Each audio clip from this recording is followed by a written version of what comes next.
Imagine a world where heroin was legal, but possession of coffee was punishable by up to 50 years in jail.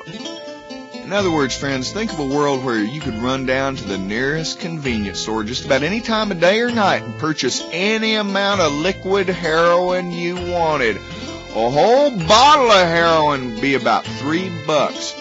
Or you could go down to a heroin den and sit and shoot up with all your shooting buddies until about 2 a.m. Then you get on the expressway and drive home.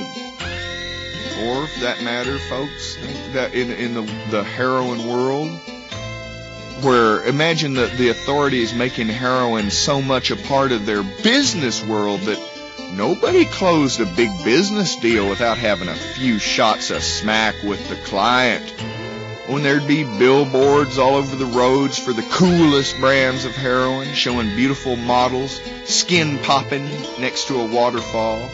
And on TV, well, not only would there be all these ads showing your favorite sports heroes shooting their favorite brand of heroin, but in any party scene, any scene of any TV show where people were shown relaxing or having a good time, well, they're always taking just a few little sniffs of smack.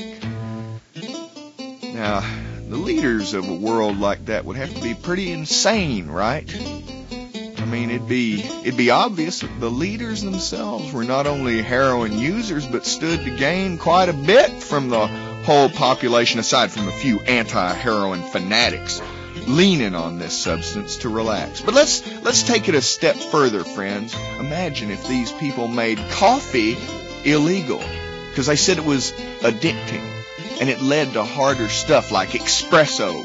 But yet untold millions of people had been drinking coffee for thousands of years and no one had ever OD'd. You drink it and it sharpens you up a bit and then later you crash a bit.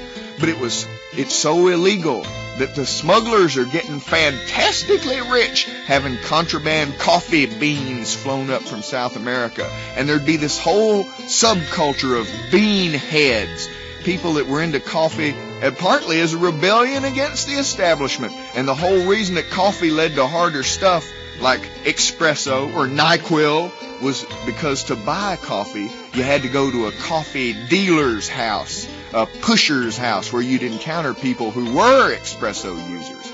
And on top of that, a 1-ounce bag of coffee beans would cost like $100 just for ordinary Maxwell House grade.